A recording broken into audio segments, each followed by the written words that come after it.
Ya, pertama-tama terima kasih teman-teman media. Memang kita baru saja selesai tadi uh, sesi Bapak Presiden bertemu langsung dengan 12 perusahaan investasi terbesar di dunia, malah ada ikut dari ada 12 dengan total kurang kurang lebih kalau aset under management itu dikumpulkan itu 16 triliun US dollar.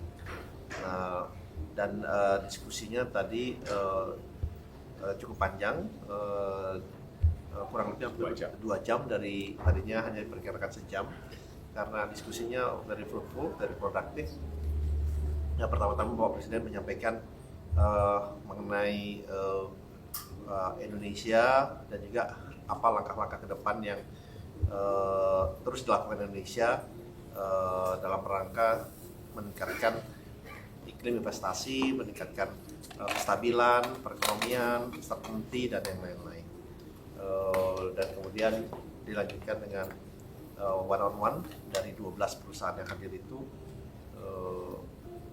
masing-masing memberikan masukan, memberikan inputan, dan karena kita dari Danantara melakukan engagement dan juga pertemuan yang cukup intens, Pak Pandu yang kami minta melakukan pembicaraan itu, dan potensi ada beberapa kerjasama dengan mereka, karena memang kalau dilihat selama ini uh, uh, para perusahaan investasi besar ini mungkin belum, kalau saya bilang belum tergarap secara optimal. Mereka lebih banyak berinvestasi di negara-negara lainnya. Nah, kebetulan dengan kehadiran Danantara ini, mereka juga mempunyai potensi sebagai local partner Danantara, dan itu memberikan kenyamanan dan confidence juga, karena kita bisa bersama-sama investasi tidak hanya di Indonesia tapi juga di luar Indonesia. Nah, mereka memberikan masukan juga terutama mengenai konsistensi kebijakan, rule of law, kemudian juga mengenai pasar modal, pengembangan pasar modal, kemudian mereka juga menyampaikan risiko-risiko yang terukur, yang itu yang juga perlu kita lihat, dan mereka juga menyatakan dan memuji juga kebijakan Bapak Presiden yang selama ini sudah dilakukan, yang membuat mereka sekarang melihat Indonesia itu lebih besar. Bapak Presiden menyampaikan di awal bahwa selama ini mungkin Indonesia dikenalin as a sleeping giant, tapi kita nggak mau sleeping anymore. Now it's time kita bangun dan bersama-sama mengembangkan dan meningkatkan perekonomian di Indonesia. Nah, jadi ada beberapa potensi kerjasama, baik itu di bidang teknologi, harapan juga ada transfer knowledge di bidang renewable energy, infrastruktur, real estate, dan juga digital economy. Itu juga diantaranya yang disampaikan ke kami, dan juga ada salah satu fund juga yang bagaimana bisa mengembangkan entrepreneur atau para dunia usaha, pengusaha, dan oleh sebab itu ada Pak Andi juga ke depannya. Jadi ini adalah pertemuan yang sangat fruitful, dan ini juga memberikan mengenai presence Indonesia itu di mata dunia ini makin baik, karena Indonesia juga selalu menjaga kestabilan, itu menjadi sangat penting buat mereka, dan ada continuity dari semua kebijakan ini berjalan dengan baik.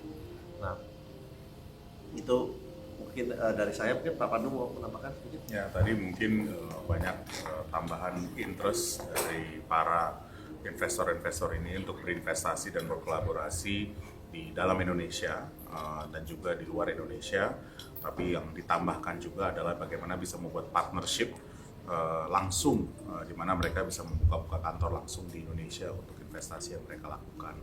Karena bahasa mereka boots on the ground itu sangat penting, dan mereka sangat apresiasi bahwa Presiden bisa menerima mereka semua. Jadi ini juga mungkin bisa ditambahkan, banyak yang terbang dari Los Angeles, dari New York, ada yang dari London, dari Eropa yang hadir untuk bisa berbicara dan berdiskusi langsung dengan Bapak Presiden selama 2 jam terakhir ini.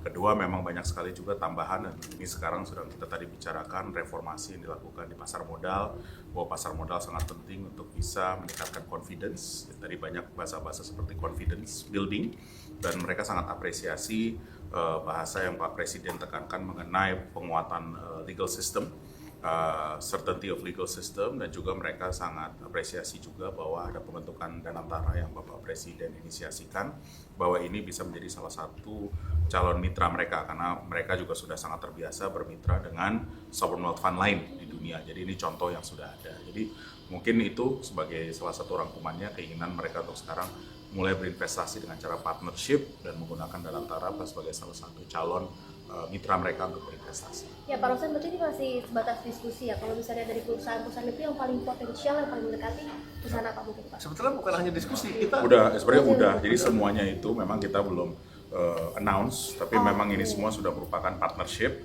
yang nantinya pada saat waktunya akan kita sebut. Jadi sektor-sektornya tadi ada renewable energy, infrastruktur, mereka banyak fokus pada infrastruktur, energi transisi, dan juga tadi dari sisi entrepreneurship teknologi, salah satunya adalah salah satu investor terbesar di OpenAI. Nah, mereka bilang bagaimana bisa penggunaan OpenAI juga kepada sektor SOE kita untuk meningkatkan efisiensi. ya, jadi ini sebetulnya bukan hanya diskusi, tapi tadi Pak Pandu sampaikan sudah berjalan lebih lanjut, dan tadi ada ini terakhir juga salah satu karena kita juga Bapak Presiden juga sangat apresiasi, senang karena yang datang ini benar-benar CEO level CEO atau presidennya langsung gitu, dan kita juga happy karena itu yang benar-benar datang, jadi bukan level 2 itu benar level 1 atasnya. Dan tadi karena kebetulan salah satunya adalah ada owner majority dari Chelsea, Lakers juga ada, Dodgers, dan dia berjanji mau bawa klub Chelsea dan Lakers ke Indonesia. Untuk ada kerjasama dan melakukan pertandingan seperti itu. Yang mungkin dari Pak Adin ada tambahan? Kerjasama dari Kadin melihat ini gimana Ya, Pak? pertama-tama kami kan mewakilkan dunia usaha. Kami melihat sendiri bahwa satu, tadi Danantara itu sangat diapresiasi sebagai mitra dagang daripada CEO-CEO tadi. Dan yang kedua, tentunya kami melihat juga Pak Presiden menekankan untuk tata kelola perusahaan dan juga kepastian daripada hukum. Dan itu sangat benar-benar digarisbawahi dan diapresiasi.